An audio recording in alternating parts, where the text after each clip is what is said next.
Okay, ready?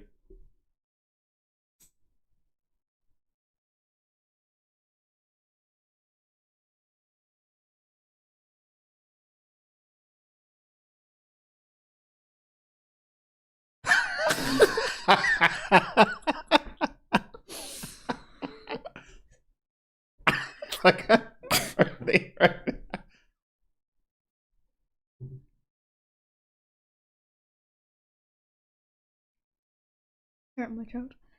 Yeah. Hi, Vanessa. Hello there, Jason. Sorry for everybody's ears at home. Vanessa, what's wrong with your voice? It's very squeaky. I'm pregnant, diseases. No, don't start with your yawning and you're picking at me. I'm sorry.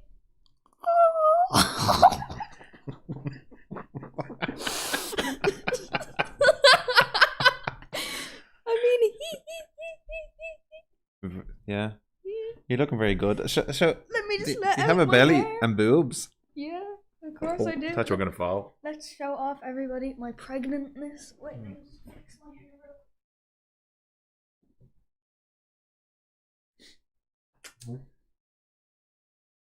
It's a very bumpy looking baby. It looks like you've I've got septuplets. septuplets. Whatever. I don't know. I wasn't listening. And is that supposed to be your hair? Is it? It's my beautiful long hair, yeah. You're very good looking. I know. Yes. That's the.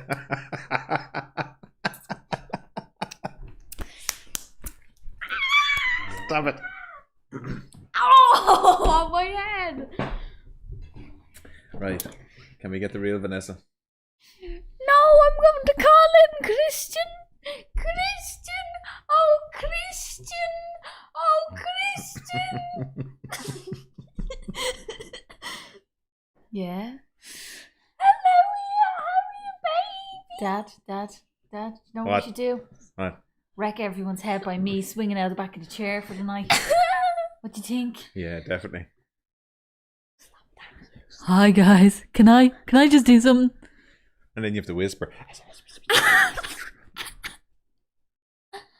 Right, let mommy sit down. Now, that's That was fun. 10 Seconds of Fun was brought to you by our sponsor tonight. Us. Who's our sponsor? Christian. Yeah. Preparation H. Christianity, the religion. Preparation H for all your hemorrhoidic Somebody requirements. sank a Hemorrhoidic. V 2.0.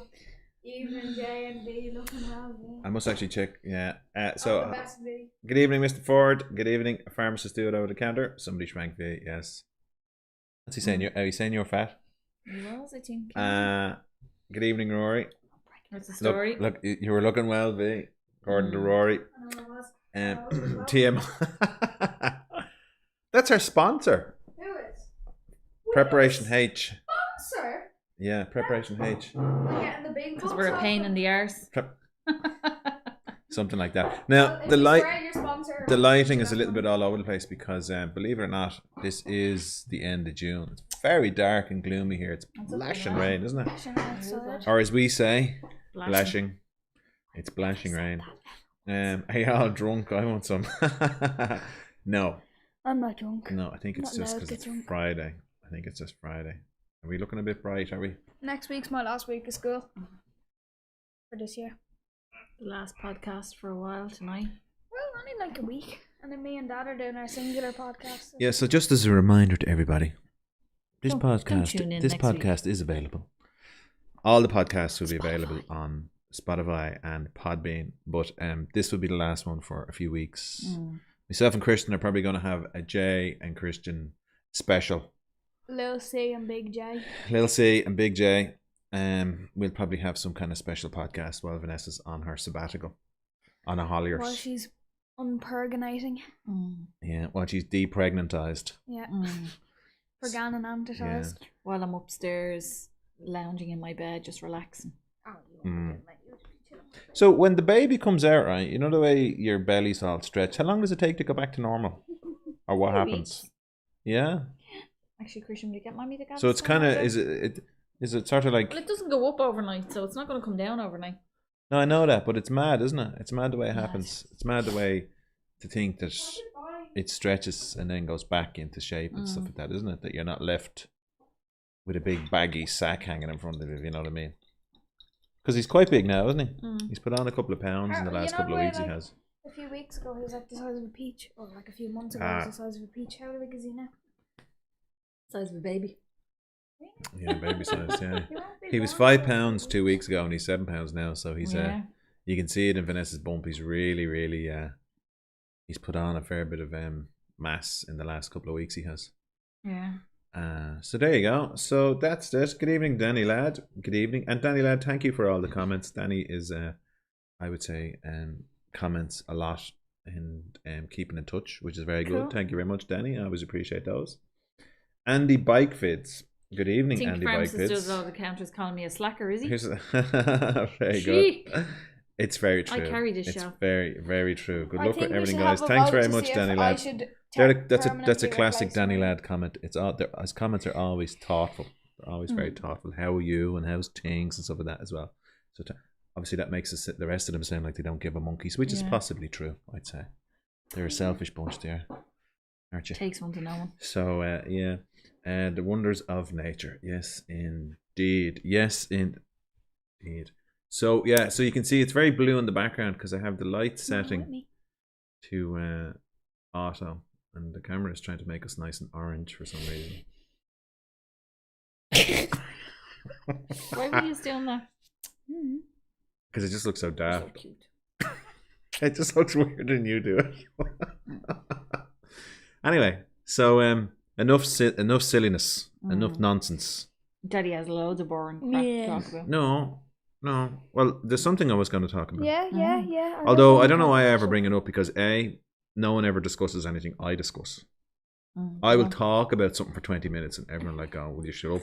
Yeah. You don't engage. Right, go on and talk about it. Well, a couple of things, and I just heard it there a few minutes ago on the thing you were watching, but a couple of things I was kind of thinking about were, how's the camera? Is it sort of... And in your role as a qualified life-saving counsel instructor, authenticity, Vanessa. And I don't mean like authentic Nikes now, or authentic, authentic people. Authentic, being authentic. Discuss.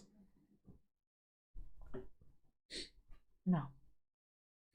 You need to give me more than that. Come on. Being authentic. What would your view being on being do people know what I mean by authenticity? Yeah. What?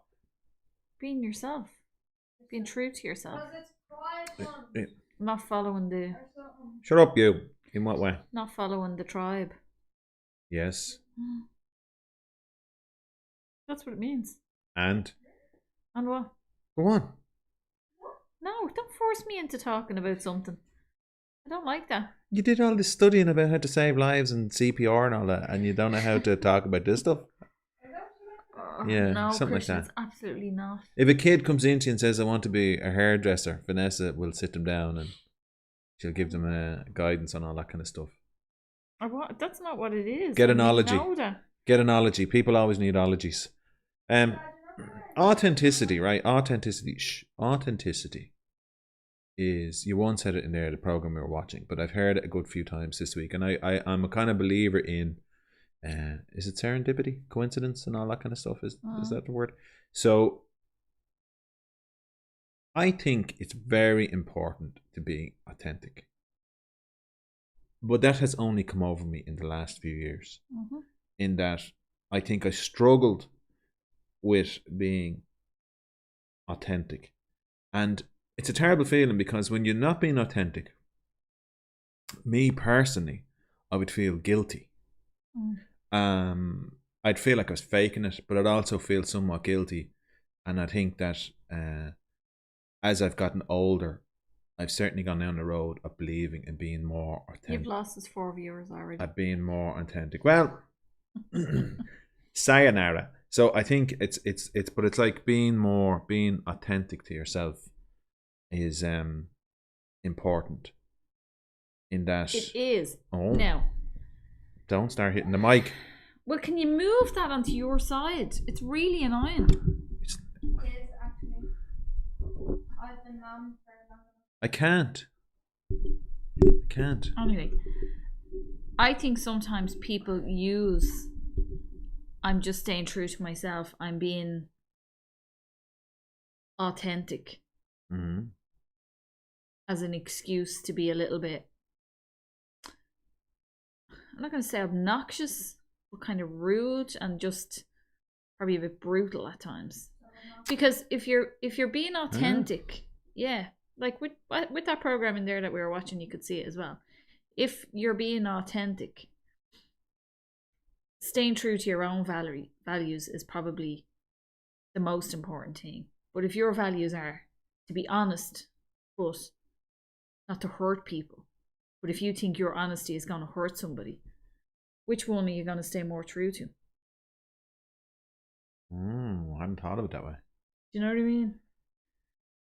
Well, because you have to ask yourself as well, does this person need to hear my opinion? I don't know if that's quite how I thought about it. Well, that doesn't matter, but that's No, my opinion. I my view of authenticity. You were just talking about someone being a jerk. No, I'm not. I'm talking about in general. People use this thing of being I've never come across that. Absolutely, they do, and they go, "Well, I'm just being myself. I'm just saysaying this, like, you know me. I'm honest to the core." Yeah, and but they're just being passive aggressive. Yeah. You know, so it's people's understanding of being authentic. It's probably not necessarily. And then the being a good person, you can be authentic to yourself and still keep your mouth shut. You can have the opinion and remove yourself from the situation. You don't necessarily need to share your opinion. You know? That's what I personally think. If you think what you're about to say is going to hurt somebody or damage somebody in any way, shape or form, and that is not what you're saying is part of your values, well, then you need to walk away. Well, that's not what I thought. That's not kind of my. Well, I agree with you. I agree with what you're saying, but it wouldn't be my viewpoint. It wasn't kind of how I would kind of. Probably is, in that if I had to have a think about it from that perspective. But I think from my own view, I don't quite understand. And like you see, you need to read the 4 agreements. Well, hi, Laura. Well, I think. And Danny is still here. Very good, Danny. And I think Danny's saying I'm still here. Are you saying ah ha ha or Anyway, I think he's saying aha. And Pharmacist doing over the counter wants me to sing just the 10 of us. Yes, so 8. Anyway, so I think you've gone down the road of authentic. In that, what I meant was, if I'm being authentic, it's an internalized thing with me. Yeah. Yeah, what? I'm agreeing with you, go on. Continue. Okay, so, I mean, it's totally internalized. I don't think, well, I suppose it does entail probably being honest to people, but I agree with the point you're making. It's not about hurting people or being brutally honest. That's not authentic. That's not authenticity, right? That's just, again, like I said, being a jerk. But I think what I mean by being authentic is you dress how you want to dress, wear what you want to wear. If you're overweight and you're happy with it, then be overweight. If you want to smoke, if you want to drink, if you want to think a certain way, or yes, in conversations, if you want to kind of go, I don't want to, if someone say stiflingly boring or something like that, and you're kind of maybe, if you kind of say to the person, look, you know, I don't want to hurt your feelings or anything like that, but this conversation is kind of going nowhere and I'm getting a bit bored, to be honest. So do you want to maybe talk about something different? Or now that's probably a bit brutally harsh. No one in reality will probably say it's that. But what I mean is, on some level, you're thinking this And then what you need to do is bring into existence that kind of action of kind of being authentic, in that, I think, being yourself. But I think the main thing for me when I mean authentic is that it's not putting on an act for other people. Yeah. That's the main crux of my viewpoint of what being authentic is, in that you're being yourself without feeling guilty about what. And if other people do slag you and tease you and all that about that, you're saying, look, I'm just being myself. Yeah, and that is what it is. But I suppose from what I'm saying is, some people, and I've seen it, some people use their I'm being authentic, I'm being true to myself, to do evil. But I don't think they are being... But they're probably not being authentic, they're just being dicks. Yeah, because I would say if you're being authentic, it brings a level of calm and serenity to you, that you're being yourself. Unless you're lucky, if you're a total head case and stuff like that, whatever, right? But like, say you have some kind of problems. But I generally think that, see, again, it goes back to being, say, the shadow and all that kind of stuff and unresolved issues. I think if you're carrying a lot of anger and angst and these kind of things and all that kind of stuff, it's because you're sitting on a lot of unresolved issues. But I think that, again, that's because you're not probably being yourself. And I think you need to be authentic to yourself, whatever that means. You know, so I think the thing about it is sort of like, you know, see, my world, it kind of fluctuates from here in the house to being in the workplace, right? So that's the way it is to me. Boom, work. If I'm not in work, I'm at home. Work, home, work, home. Other than that, then it's out in the van or something like that. But I think then there's a level of trying to be authentic around people. I don't know. It's kind of hard, isn't it? But I know. I see. The thing is, I know from, like they're saying, that's what you should be. You should basically be yourself. So I think the thing is, the lifestyle you lead needs to reflect the choices that you genuinely want to make.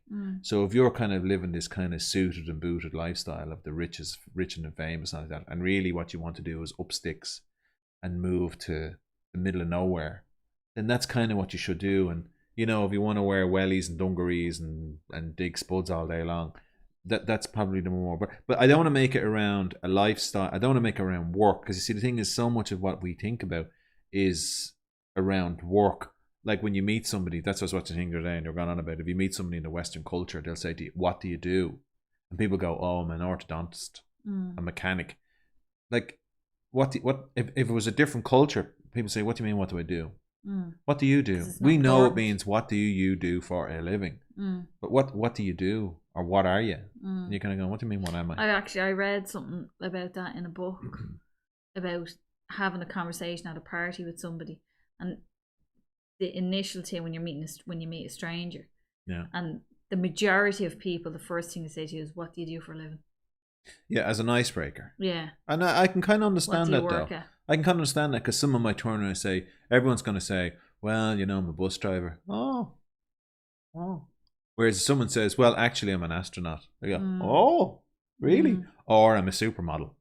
Or I'm I play football for Barcelona. And you go, well, you'd say I'm a football player. And, I think that's the thing, people say that, and it's a bit of an icebreaker. Know you if you're... Oh, my dad was an electrician. It's that kind of thing of that. It's a bit of an icebreaker, like talking about the weather.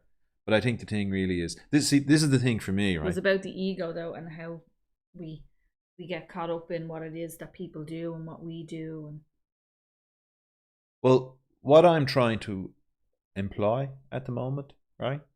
Employ as a tactic is what I'm trying to do now at the moment is I'm trying to actively listen more. Now, that's something I've been trying to do for a long time, but I'm trying to listen more, but with a view to not repeating back what the person is saying, the question they ask.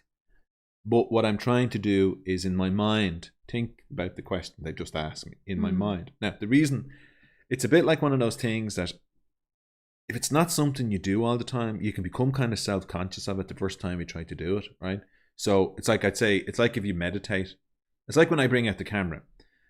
The first times I was using the camera, or like when mobile phones were still new, and you took out your mobile phone, I was quite self-conscious of it. Not a lot of people had mobile phones, all of a sudden you'd be walking along the street talking into your phone, which is the perfectly natural thing to do, but it would draw attention to yourself, so you'd be kind of self-conscious of it. But I think in the same way, when someone asks you a question and you ask them that question back, you repeat what they've said.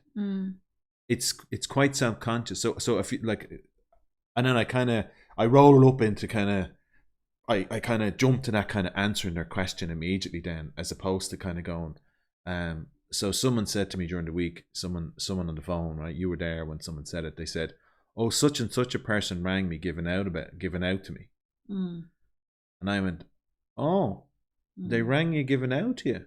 What did they give out to you about?" And then I went into the conversation because I felt so self-conscious about it. I went, "This seems odd. This seems like strange."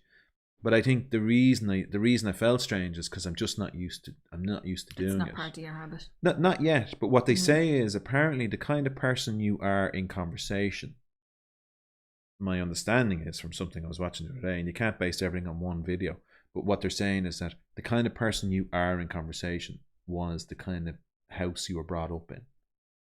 That if you talk all over people, the chances are everyone in the house, your parents did it, and you picked that whereas if your parents listened and were active listeners, you would probably grow up, and very few people are active listeners in Ireland. But generally speaking, I think in Ireland a lot of people just talk all over each other, and they can't wait to get their own and I don't know what it is. It's a kind of compulsion. Yeah, it's a mad knee-jerk reaction. Anyway. Okay, so Danny lad, what camper do you guys think you will get? We won't be getting another camper, Danny lad. We have that van for life. That's it. Jay will be getting buried in it. We will never be buying another one. Shinny. That's too bright now. I'd say, but to answer your question, which is a bit of a leap, but I think, would we get something different?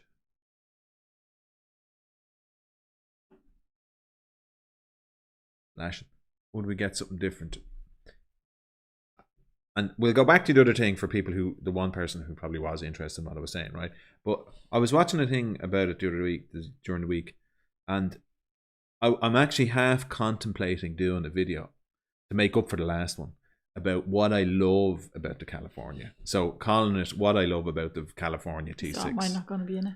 No, you could. So I think the only thing is it'll be somewhat repetitive of the review video because it'll basically be covering off the things, but with a view to saying what I love about it. And this guy was doing a review of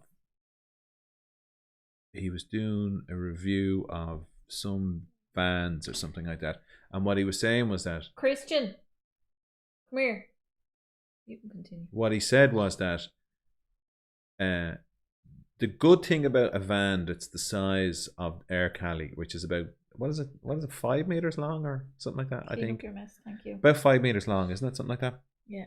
But what he said was when you get a long wheelbase van or a longer van, he said the problem with that is trying to fit it into normal parking spots, right? So, and that's one of the things we love about the van that we probably take for granted. That we can park anywhere. We can go into a supermarket and park anywhere. We can park on the side of the street. We can fit down a little small road because it is so small. So that's one of the beauties of the van, and that's one of the things that you love about it. But the trade-off is you don't have all the extra bits and pieces that go with the longer van. So the thing is, and then when this guy was talking about saying he wouldn't get a taller van because again the restrictions about height restrictions, and well his reference was actually you can go into multi-story car parks. That's what his point was. But in Ireland it's multi-story car parks and those barriers above things and all that kind of stuff as well, and then hitting trees and things like that as well. So we would go wild camping. So we'd go down these roads where there'd be trees hanging low and be smashing the top of your van to bits, obviously. So that's one of the things I love about the van, that it's compact nature. So I will do that. I love what I love about the van. I was thinking we might do it one of the days when you're back or something like that. We'll go off and do it. But so you see, the thing, Danny lad, is that what I would like is a van with all the bells and whistles, and I see it, and we used to be very envious of people when they had toilets and showers and all these kind of things. So there's one part of me that if I was going to go again and all I wanted to do is go to campsites. So say like Aaron does a bit of wild camping, but generally speaking, he goes to campsites, right? And that's what he does most of the time, right? Except although in one of his videos, he went to Inch Beach in Kerry. So, but I think if we were going to do that and that's all we were ever going to do, then I would probably trade in the van and get a proper van, if you know what I mean, with showers and toilets and more beds and comfort and everything like that as well. But you see the downside, and I know in my heart of hearts, for me, that's never going to happen. I'm never going to be a campsite person. It's a nightmare. I can't stand them. That's the thing. When I go to them, I always feel, we park the van and leave and go into the nearest village and go to the pub and a restaurant and all that kind of stuff. And I hate going back to campsites. So we're not going to do that. So that's why I think the beauty of the van is that it's small and compact. So that's the answer. I think part of the reason that we wouldn't trade in the van, because as Vanessa said, it is a van for life, but also I think it's perfect for us in the nature of the van is such. And that's not a criticism of people, but I know we went onto that campsite in Graignamanagh and it was a lovely campsite. But I remember thinking, I do not want to be here. When I walk into a campsite and I see all those vans, it's the equivalent of me walking into like a compound of a block of apartments. It's that kind of going, I would not like to live here. You know, that kind of big council apartments kind of crammed in together and hundreds of people. When I walk into campsites, I get that feeling. Whereas we were parked, we park in really, really beautiful locations, wild camping. There's no one around us. We have the place to ourselves. And for me, what's the point in going to a campsite? These are the things that I question when I go onto campsites. One, you're on a campsite parked cheek by jowl with other people, right? There's no privacy. You're sharing all the facilities and all that with people. No facility, no privacy again. And then the other thing is then I see people with TVs on and all that kind of stuff. And you're kind of going, stay at home. I don't understand. I see, and again, this is not a criticism of people. That's their personal choice. Again, I'm just being authentic here. But the thing about it is, it's not my thing. Whereas anytime if you ask me when I think about where we went camping, where it pops into my mind, I think of all the wild camping places we've been to, not the campsites, with the exception of that place on the beach down in Kerry, the campsite with the restaurant, and it was your birthday. Cahar Daniel, yeah, because it was the closest thing. Cove, it was the closest thing to wild camping in a campsite. No electricity around, maybe. No electricity, but we were right on the beach, so it was amazing, and they weren't too close to each other as well, because we got a spot where all the statics are normally. So sorry, look, sorry, Danny lad, I didn't mean to go on so long. But I think the thing about it is that's why we would stick with the California. Yeah. Now, obviously, if something happened to her in the morning, and there was something like if we were kind of, say, in a massive accident, or we left the handbrake up and she rolled into the sea, I would probably skip the 6.1, because I'm not mad about some of the things that it doesn't have. Very minor things that it doesn't have. I don't think I'd like that. I'd wait to see what they have in the T7. And then if they didn't bring out the T7, I think we do what Vanessa wants to do. And what I do is I'd get a conversion and have something built bespoke on a California 280 horsepower automatic with 4Motion. And then the rest will be a customized build. So he said, it's okay. It's interesting to know. Thank you very much. Goramila Mahagat. So let me have a look now. We better read the comments and we'll try and, well, we may... You're very bad at that. What? Keeping on top of the comments. You just go off into a rant. Well, you can talk. I mean, you can talk. Okay, let's see. You're hearing. Jay, you're hearing. I'm hearing. Well done, Mr. Ford. I'm enjoying life again. Am I missing something? I don't know. That'll do. I'm retired from working me arse off. Very good.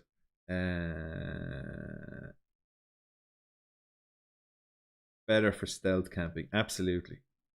Although I said that one time and someone laughed because he said it's such an attractive van.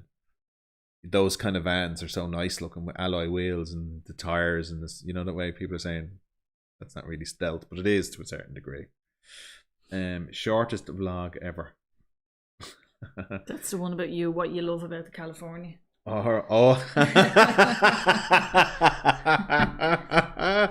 Yeah, very good, very good. I know I love loads of stuff. I love my Callie and haven't even got it yet. Now, and you know what? I went out last weekend and I cleaned it, and she is spotless, right? So I cleaned the outside and she's gleaming, and I cleaned the inside.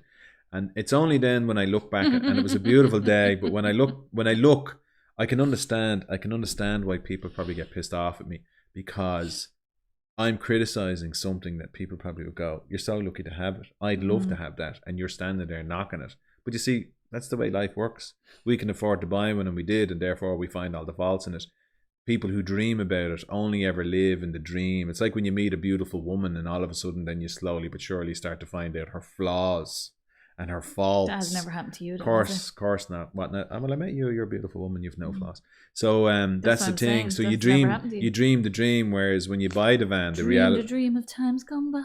The reality of the situation is that the flaws in the design burst your bubble, and you start to get frustrated. Look what Rory said. Where is he? Very last comment. I just found out today that I'm colorblind. The news came completely out of green. Rory, I can only assume you have a big book of jokes, Rory. They're very good, and if you don't, you should write one.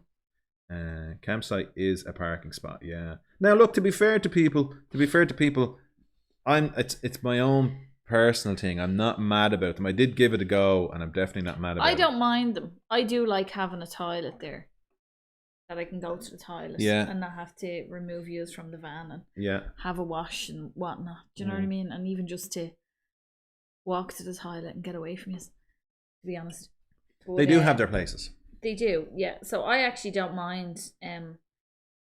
I don't mind sites, camping sites like that at all. But I do like stealth camping as well, just kind of wild camping or whatever it's called. Well, if you look at some of the places Aaron's gone to are lovely. There's some lovely campsites in Ireland that Aaron's gone to, and there's Aaron there. I would. Coming in. How's it going, bud? I would like to go to some of the places that Aaron. So they'd be on my short list of places to go to. Again, that place in Limerick. We were going to go there. The place in the woods that looked lovely. And there's a place there Aaron was at there recently. It was a little marina, something glass or something like that. I think absolutely lovely as well. So I see these beautiful spots, but again, the whole mindset for me is not to be going to a specific place for a campsite. It'll be going the drive and seeing the places, and then it'll be we better park up somewhere. That's going to be the. We were very lucky in Kilkenny. We got 2 lovely spots. Yeah, but you see, I knew they were there. So that's because you were grey. No, what I mean is, if we didn't know they were there, we would have wondered where. Now, the thing is, Park for Night is a great app. Park for Night. And so it's a great little app. If anyone doesn't have it, it's where we discovered the campsite for Ballycastle. And, when we went up there. So there's great little things. So I'd say if Aaron's there, it's like the equivalent of Aaron's videos, but on an app, if you know what I mean. So look, I'd say the thing is, if you used Aaron's videos in the Park for Night and bits and pieces, you can find some great parking spots, that way. And they're usually pretty good. But I think, so that's that. Hi, Eamon. I love talking to other campers on. Yeah, no. So I think that's, see, I am not, believe it or not, that way inclined. I would not want to talk to loads of other people. Yeah, again, because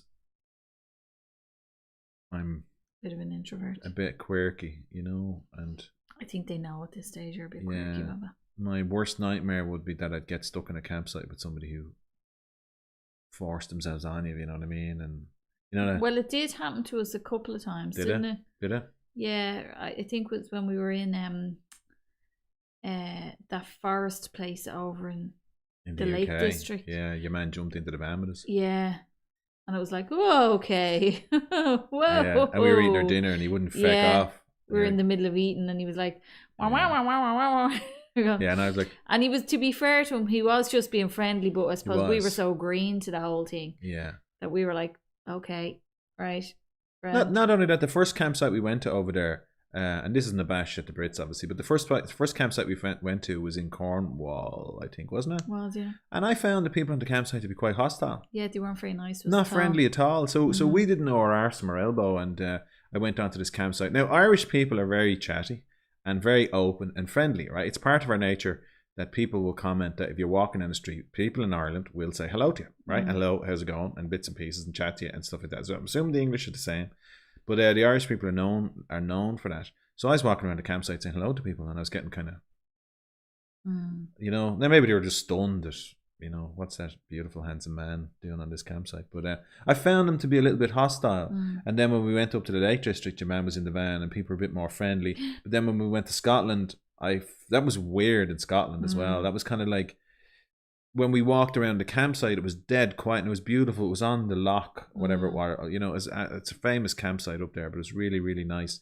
And but when we walked around the campsite, it was dead. There was no life at all in it, but everyone was inside watching the telly. You see, so this is the thing for me. For me, it just generates too many questions. I'd be like, going, what is going on here? It is strange when you see people sitting watching the TV. Yeah. So that's like why, when you see them watching programs on the TV, it's not so they're even watching the internet or something like that. Yeah, and again, that is not a criticism. Even when we went to Glendalough there a few weeks ago, and the young guy and girl were sitting outside and they were having their glass of wine and they're past it, and then next thing he was watching the football. He started watching the football, and I was going, "Oh, it's a bit strange." Well, but you see, Christian does it.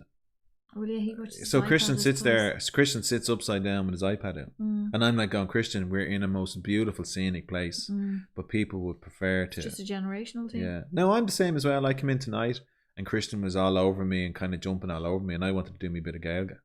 You know, so we're funny, but I think you have to force yourself out of that situation. I think you have to kind of go put down the phone. But see, the thing is, then I'm making a video, you know, so we tend to, I think the thing for us as human beings is that, and I remember before I got into videography, I was into photography, and I did a wedding one time. I remember I did a friend's wedding, and I remember it put me right off. I went, no way, because you're never off. And I think the thing is that if you're into photography and you go to a wedding or something like that, or even for me with the videos, there's a level of not being there, you know. So the watching the TV in your van is sort of, I know people use it to unwind or watch the news and stuff like that, and it's part of their relaxation thing, whereas I'd prefer to go to the pub, and they'd say, well, look, I don't want to sit in a pub drinking pints. Whereas I'm going to go, well, what's the point in sitting in a van? Why did you drive all the way here to do that? You know, they go, well, I spent the whole day climbing the mountain and maybe I'm entitled to relax. And you're going to go, okay, well, I'm not judging you, I'm just saying to you, it's not my thing, you know what I mean? Okay, let's read the comments, see how we're getting on. Right. Where were we? Aaron was the last one we read, wasn't it? Yeah. Where's Aaron? So, there he is. Yeah. Greetings from Wexford. Not the sunny southeast down there today, I wouldn't say, Aaron. Where was I today? I was in Kilkenny and the far end of Kilkenny. I was near Waterford today, actually, as well. So Aaron D and Charlie. Hi, Aaron. Oh, okay. Good evening. Terry Glass. Thank you very much. I knew it was something glass. Looked like a lovely place. I don't drive our van, and hubby will only do camping sites. I never had any unwanted guests. See, why will he only go to camping sites? What's that about? That'd be fascinating. I'd love to ask your husband that question, Laura. I'd love to know why people who only go more comfortable. They're probably afraid that they'll get moved on, or like they're more comfortable, feel safer in a campsite because it's secured in the evening. Well, I think you could be guilty of projecting there. I think that's your things. No, because I know when we camped in Clare near that lighthouse, and we were in the middle of nowhere. And it was just the three of us, and it did cross my mind. I was like, oh, because you know yourself, you get someone pulling in and doing donuts in the car park in the middle of the night and all that kind of stuff, and you just don't know. That's the downside. That is it's slightly more, you know, there's a risk piece there, but I think we probably overdo the risk in our mind. This seems very risky. That pops into my mind, like when we were, I would imagine that people are probably more comfortable in a campsite. Certain people. I'm not saying I am more comfortable.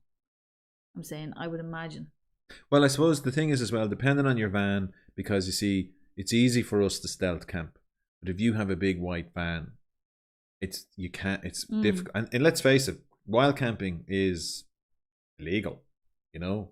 So it's you can't really pull up in the middle of nowhere. You run the risk of getting moved on. So someone might say, look, I have this huge camper van, and I got it for this exact purpose of driving from campsite to campsite. Like, you know what I mean? Good. Look at that, Danny lad. You got me really off the other topic.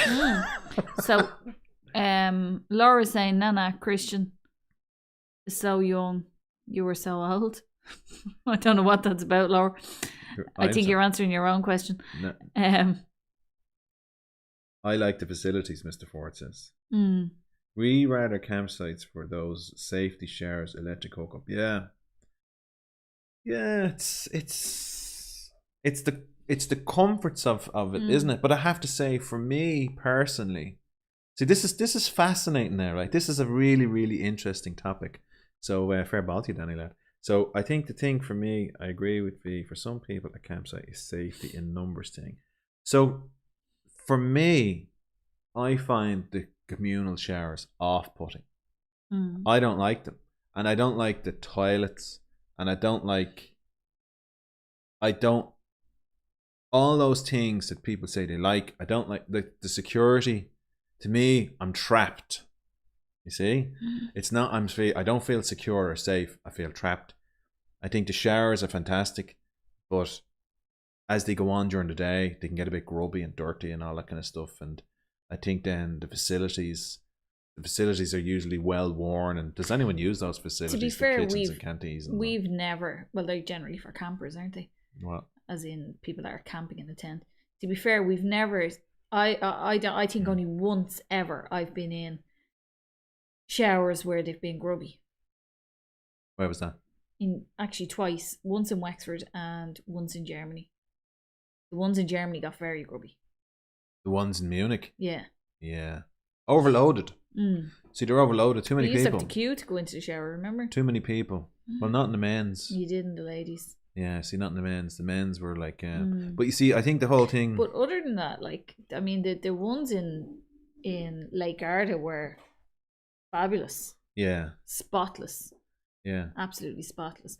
But I don't remember ever going anywhere in Ireland where the showers were dirty or the toilets were dirty.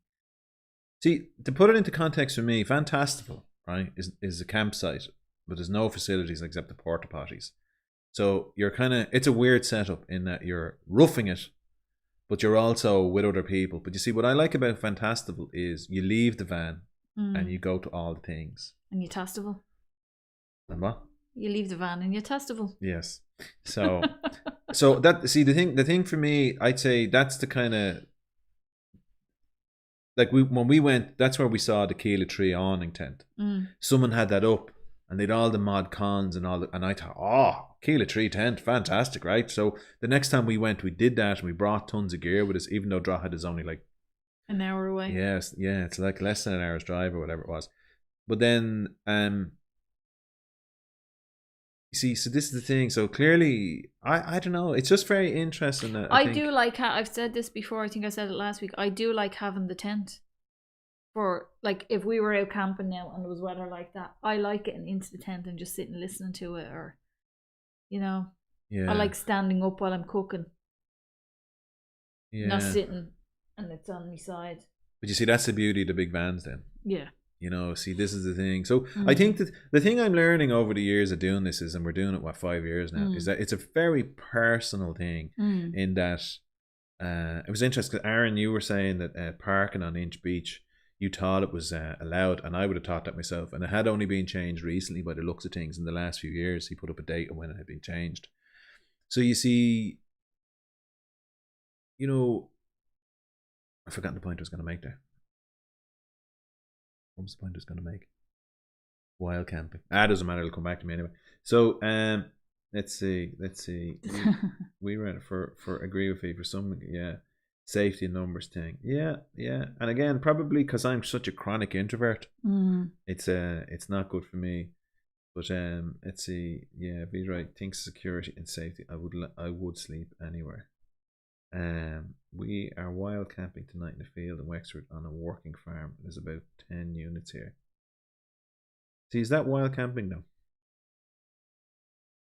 See, what's it's not a facility though. What's the see, wild camping? For us, it's we park up on the side of the road or in a verge or something like that. But the way we do. Yeah. You know. See, wild camping is that, like, if you're not plugged in, you've no facilities. But if you're in a van like the one Aaron has, that's very comfortable. Well, he's in the ambulance. Oh, is he? I'm sure it's very comfortable. The toilets in the pier at Downings are not very clean. Well, better than nothing though. Yeah, and to be fair, when we were there, they were clean, but they were after being cleaned on that morning. Remember, they came and they pumped them out. And well, so they have the two porta potties or two porta cabins, isn't it? One. So when we wild camped there before, they'd none. So it meant using the porta potty or going off the edge into the harbour, right? And so when they got that and it was clean and it wasn't heavily used, again, it wasn't COVID, or it was COVID, wasn't it? COVID, yeah. But the harbour was packed that day. So we would use the way we operate is that what we would do is when we're driving around, we would use the facilities of toilets in garages mainly, and then you might go into a restaurant or a pub or hotels, because you can wander into a big hotel and use the facilities there and no one bats an eye at you, so that's handy. So that's the thing that we would use. But to get to somewhere like Downings and have that porta thing on the beach was fantastic, and I think more places need to do that because it would encourage people to use them. And I think obviously if they clean it on a regular basis, there's no point in putting it there and having it dirty. But I thought it was quite clean when we were there. Yeah. And we were there late in the year. It was late July. Can't believe it was nearly a year ago. So that's my idea is wild camping is camping literally, you know, on the pier. Well, on your own. Somewhere that is not a campsite in any way, Eamon shape, said, or form. Tell me about your childhood, Jay. You feel trapped in a campsite and uncomfortable in communal showers. Yes. Well, Eamon, we'll be here all night. I think, you see, it's actually a very interesting point because I was always a bit shy in public showers and everything like that as well. You give out to Christian when he doesn't want to use the urinals. Well, you see, that's part of the reason I'm trying, because you see, because you see, when I was like, I'm not a big sports person, right? I'm a chronic introvert, right? So massively introverted, but I wasn't a sports person, so I never got that kind of. I remember when you never in the showers. Well, we were made take up PE in physical education. Is that what it stands for? You should know. You have a qualification in it now. So I do have a qualification. I know you do. That's what I said. That's what I said. So when we were made take up PE, I think in 5th year. Like, you could play sports, but I didn't. But it became compulsory in 5th year for me, right? So in the second last year of secondary school. And I remember going in and we'd be running around the hall playing whatever we were supposed to do. And then we went in afterwards into the shower facilities, and I went in and all the lads were naked. Did you nearly die? I couldn't believe it. I was expecting to walk into individual showers and all that kind of stuff, right? Now, at that age, what were we? You'd been 16 anyway. Or 17, and you know yourself, so you would be developing at different rates. Right, so my view is fair people. I would say fair-haired people. I could be wrong on this, but I'd say fair-haired people to a certain extent mature later than dark-haired people. Right, the hair comes in sooner and all that kind of stuff, and you'll be sitting next to some guy. It's probably more obvious. He'll need to shave and all that kind of stuff, and but I think physical attributes as well. Now maybe I'm completely a personal thing here as well, but physically I thought dark-haired people looked more mature sooner, right, as well. There's just something about it, and I couldn't believe I walked in, and the next thing I walked into this shower, and up to, like, so I went into the shower and there was guys standing there, and now these are all used to it because they'd all played football as kids and everything like that as well, and they were all standing there with their meat and two veg all hanging out and hairy and everything, and I was like, I wasn't the hairiest person.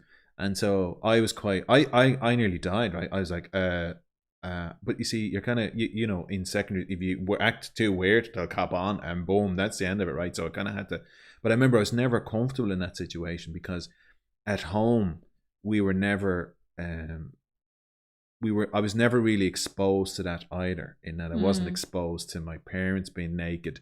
I wasn't exposed to my naked brothers or anything like that. So, and I'm still very bashful in that regard. Now, I did get swimming lessons when I was 40. I couldn't swim. And I remember going and I was 40. And I remember it's the same thing because it was in a boys' secondary school. So when you went into shower, the showers were communal, but there wasn't as many people, men's showers. And I went in and I was more relaxed. I was more comfortable in myself. And I wasn't as bashful and stuff like that to take my gear off and change, like, to be naked, but standing back to back. But you'd get guys walking in, standing there, bollock naked in the middle of it and be chatting to you. And I was like, I was always a bit weirded out by it. So when I go to, so if someone I knew, a family member was standing around me naked, I'd be quite bashful. Someone who I knew from school, let's call them an acquaintance, I'd be quite bashful. But to be around total strangers, I wouldn't. I'm quite uncomfortable. I remember one time I went to the gym with Amanda. We did a class, and when we came out, we went in and we had our shower. And so they're all separate showers. And you go in and you have your shower and you come out. So I was like, and like me, I wouldn't even let someone into a dressing room with me. Sure, I haven't seen you naked. And I was standing there and I was like the towel around me and I was drying myself. And next thing I turned around, I think Amanda was talking to me or something like that. And I turned around and she wouldn't be bashful. She wouldn't care less. And I'm used to that. So I just don't look in her direction. But there was one of the gym instructors was standing there. Yeah. And she was standing full frontal, bollock naked. Yeah. And I was like, holding the conversation, standing there holding court. Yeah. And she'd had a boob job done and she was like this, just standing there. And I'd say she was well into her 40s. Like, it looked fantastic, but I was going, but Amanda, when we came out, Amanda was like, oh, your face. What was she thinking? Yeah. I was like, you have to admire her confidence, but I was like, But you see, I think the thing is, if you have a beautiful body, right, and you've worked hard at it, you show it off. And I remember, because I used to do weights, I used to lift a lot of weights, and I remember I went through a phase of buying tight tops, because I was getting big shoulders and traps and all that kind of stuff, and I was flat. And I went through a phase of, so I think the thing is, if you'd have said to me, if I had a beautifully ripped, muscly, tanned body and all that kind of stuff, I'd be outside walking around with shorts on, But I think the thing then again is that if you're that way inclined, but it's not, see, the thing is, it's not for me, it's not that I'm ashamed of my body or any of that kind of stuff. It's more to do with, it goes, to me, it's this privacy thing. It's part of, I'm sure for me, it's part of being an introvert. I would not be so obviously outward at showering in front of somebody. Now, so let's face it this way, right? At some stage, you're going to have to show off your body to someone else, right? As you grow up and you have sexual partners and all that kind of stuff, and you have to start getting naked. And there's a sort of a weird kind of crossover point there as well, that you're kind of comfortable around other people being naked and seeing naked people. But you see, I think for me, purely as a heterosexual, I'm only interested in seeing women naked, not men, right? So that's just my thing. I'm just no interest in seeing that. And to answer your point about Christian, because although as a child I don't remember being bashful in the toilets, I could see Christian's cousin Jack. Remember when he came away, he wouldn't go to the toilet unless he could go into a cubicle. He would hang around and wait for a cube. Now that's understandable. That's an understandable thing in young boys as well, right? Yeah, of course, right? They're very self-aware and everything like that as well. But I noticed Christian starting to do the same thing. And I think, although I wouldn't describe myself as being mentally damaged in any kind of way because of it, I do think that what can happen is that you let these little things in on you, and all of a sudden then they can fester and grow. And the fear is, all of a sudden then, the fear of urinating. And I understand it. I remember being self-conscious about this as a kid as well. You can get what's it called, hesitant bladder or shy bladder or something like that, the way where you suddenly lock up. And I remember being like that as a kid, whereas now as an adult, you're not. And I think the most relaxed I am around other people in any shape or form is if I have beer on me. So you see, with me, the beer drops my inhibitions and all of a sudden then I'm super relaxed. So I don't know. It's kind of it's interesting stuff. What do you want to read? Yeah, no facilities, just a field. Aaron was saying, Okay, so darker hair shows more, Eamon is saying. That's true. Yeah. Rory is saying, Aaron, does wild camping just mean no Electric hookup. electric hookup to you? Okay. Aaron, you might answer that. Laura loves my honesty. Loves your honesty, Jay. Because my history is weird. Love your honesty, Laura. And Eamon is saying is... No, Eamon. I don't think Irish people are. Would you like me to read out what you said first? Yeah. So Eamon saying, is your conservative Irish nature? No. No, I don't think so. No. What's Phil saying here? I think what you're describing isn't unique to you. Listen after being on holiday for 2 weeks in sunny countries in May and see fully dressed people again. Yeah. Do you remember well actually the only male body I couldn't stop looking at was, or two of them, those lifeguards in Italy. Yeah. My God, they were. You just, came home with a complex after that, didn't they you? were perfect, weren't they? They were like the closest thing to Michelangelo's David. They were just, they were just weren't they? Perfect. They were absolutely perfect, but perfect in that I knew the level of work that they'd put into it and how, you know, they had those perfect swimmers' bodies, and I did. It motivated me into, but it didn't last because to get to that kind of shape, it just takes a huge amount of work. But I think, especially when you're sitting there going to be, when you're up there, you know, when you're getting me a beer, bring two. and a pizza. It's just like a cake on. Yeah, so no, I think the thing is, I'd say Irish people are conservative in that, like, there is the Irish weather and this, that, and the other stuff. But no, I think just I know my younger brother is a mad extrovert. I know Lar would be not. I remember when I was at home, and again, I'd be sharing, like in college, I'd be sharing houses with people, and you know, people would be kind of conscious of this, that, and the other stuff. You know, the way if you accidentally walked in on something, you're like, oh my God, it's almost as if you know, you're like, oh God.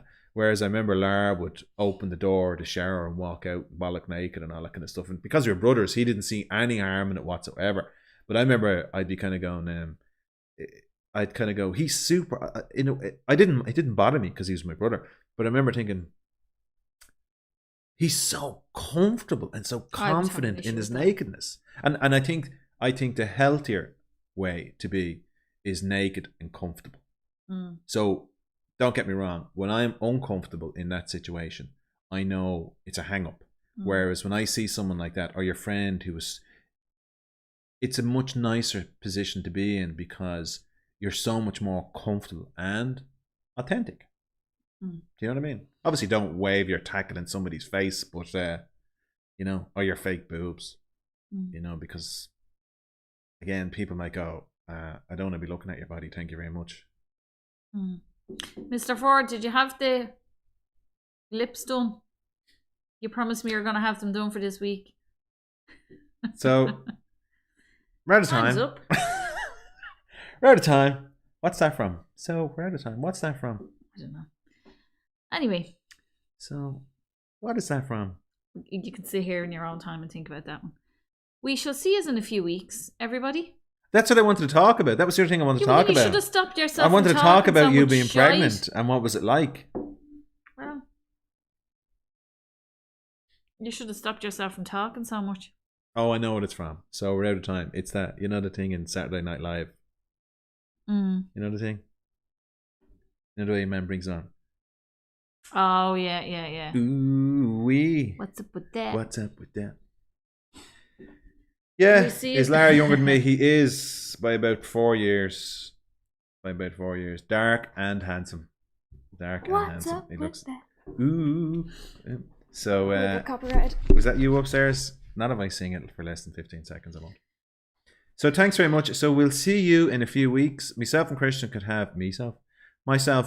might have one podcast where it'll be just him and me. I don't know how that's going to work out.